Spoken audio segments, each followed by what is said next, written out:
Slice of Life, home of every soul.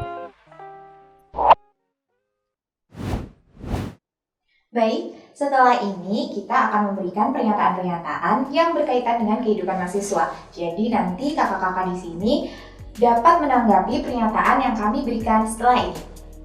Pernyataan yang pertama, pengalaman di luar kampus lebih menarik dibandingkan kegiatan di dalam kampus. Mungkin bisa dijawab oleh Kak Krisya.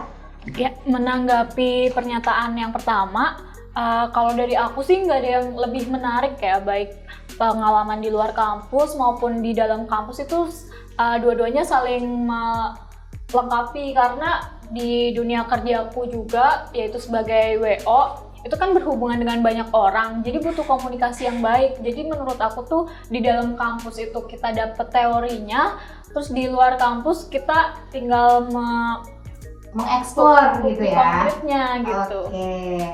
Mungkin selanjutnya Kak Gali? Iya, kalau aku sih sangat sepakat ya dengan pernyataan yang tadi disampaikan.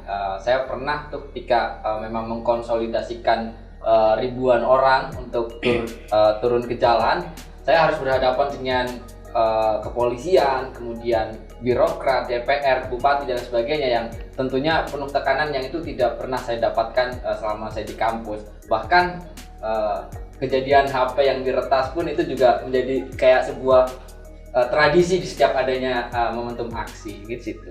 Kalau Aul gimana? Kalau aku tadi bilang nggak lebih menarik. Kalau aku sendiri dua-duanya menarik, tergantung dengan passionnya kita apa, kebutuhan kita apa, kita maunya apa di masa muda kita gitu. Kalau aku sekarang mungkin fokusnya lebih ke dalam kampus, karena aku lagi memanfaatkan kesempatan yang ada di dalam kampus untuk berproses dan berkembang.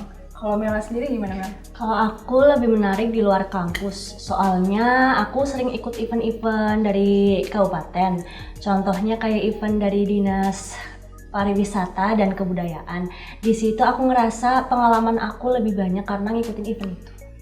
Oke, jadi ada yang menarik, ada yang kurang gitu kan, semua tergantung pribadinya. Lanjut ke pernyataan yang kedua, kondisi saya saat ini mengganggu kegiatan akademik saya. Dari Kamela. Oke, kalau misalnya dilihat dari kacamata orang lain, sesuai kesibukan aku sekarang, yaitu jadi mahasiswi, jadi seorang istri, terus terus bekerja juga. Itu pasti orang mikirnya pasti keganggu ya, pasti keganggu. Tapi kalau aku memang kadang-kala tuh terasa keganggu gitu loh. Soalnya ada saat dimana aku lagi kuliah, anakku rewel, aku harus ngomong gitu.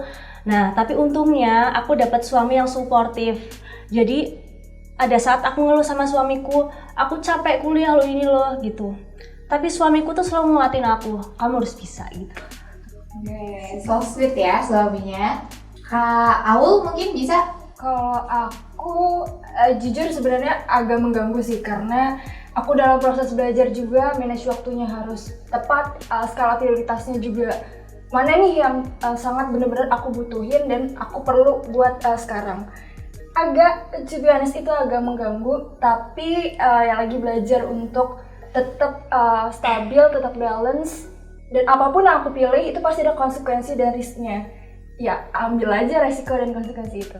Kalau Kak Gali gimana nih, Kak? Kalau aku ya, apa gunanya kita pintar tapi kebermanfaatan kita tidak ada gitu.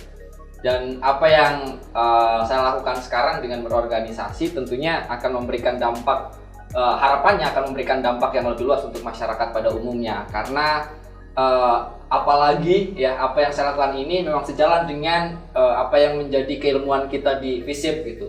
Yang nantinya kita akan dihadapkan dengan masyarakat, kita akan memperjuangkan kepentingan masyarakat. Jadi kalau menurut saya pernyataan yang kedua ini saya tidak sepakat. Kalau Krisya gimana? Oke, kalau dari aku sih selama ini belum menemukan gangguan ya ke akademik aku sendiri gitu. Soalnya kalau masalah akademik itu kan dari Senin sampai Kamis, Senin sampai Jumat. Sedangkan aku tuh kerja kebanyakan itu di waktu-waktu weekend. Jadi paling yang rada keganggu itu dari tugasnya sendiri sih. Cuman kembali lagi ke diri kita sendiri pintar-pintar bagi waktunya aja gitu. Oke, lanjut ke pernyataan ketiga. Di sini tertulis bahwa kehidupan akademik atau non-akademik dan waktu istirahat saya seimbang. Gimana jawabannya untuk Kak Aul? Kalau aku, ya pasti keganggu sih. Tapi gini, aku punya pola yang aku dalam seminggu ini emang lagi sibuk. Aku kerahin energi aku di situ. Tapi untuk 2 hari atau 3 hari, aku I'm taking care of myself first untuk nyimbangin mental aku juga. Karena kita bukan robot gitu, kita manusia, kita nggak bisa terlalu strict. Kalau Camilla gimana? Aku penasaran sih karena wow, keren banget Camilla. Kalau aku sendiri sih waktu istirahatnya sangat berantakan kalau aku, karena setiap malam aku pasti bangun karena anakku kebangun juga buat nyusuin, terus paginya aku harus kuliah, harus ngurusin suami, ya gitu deh.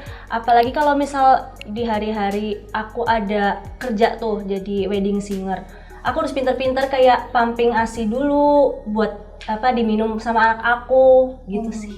Jadi manajemen waktunya ya yang lebih ditekanin ya. Kalau misalkan Kak Gali nih, kan sibuk aktivis ya kan, gimana? Seimbang atau nggak seimbang atau gimana? Ya tentu saja sebagai orang yang ingin bijak ya, kita memang harus dapat membagi waktu itu dengan baik.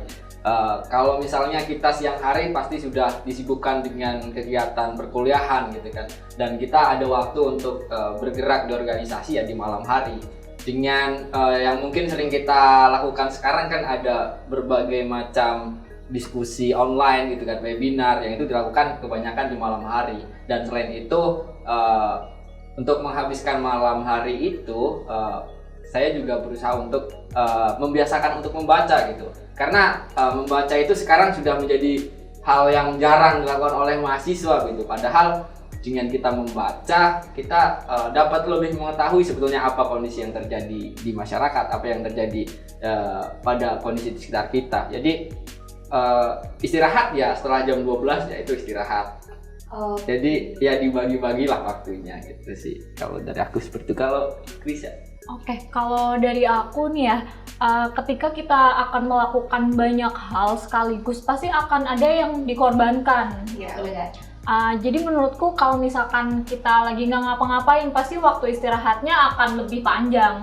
Dan ketika aku lagi kerja sekaligus kuliah, itu pasti waktu istirahatnya sedikit terganggu sih. Cuman ya kembali lagi, kita nggak bisa di zona nyaman kita terus-menerus. Kita harus keluar dari zona itu supaya kita menjadi pribadi yang lebih baik. Oke. Jadi memang ada salah satu yang dikorbankan ya biasanya. Sejarah dunia itu sejarah anak muda gitu. Jika anak mudanya sekarat, ya semua bangsa akan sekarat. Yang ngeluh sama tugas, ngeluh sama dosen, itu jangan bilang lah aku mau nikah dulu, jangan bilang seperti itu. Mau itu buruk pun, misal I choose something wrong and I did mistake, it's still going to be a positive things dalam hidup aku. Kalau aku selalu punya growth mindset dan positive mindset. Apa yang telah kita lakukan sebelumnya itu nggak perlu disesali karena itu akan tetap membawa dampak positif ataupun negatif ke depannya gitu.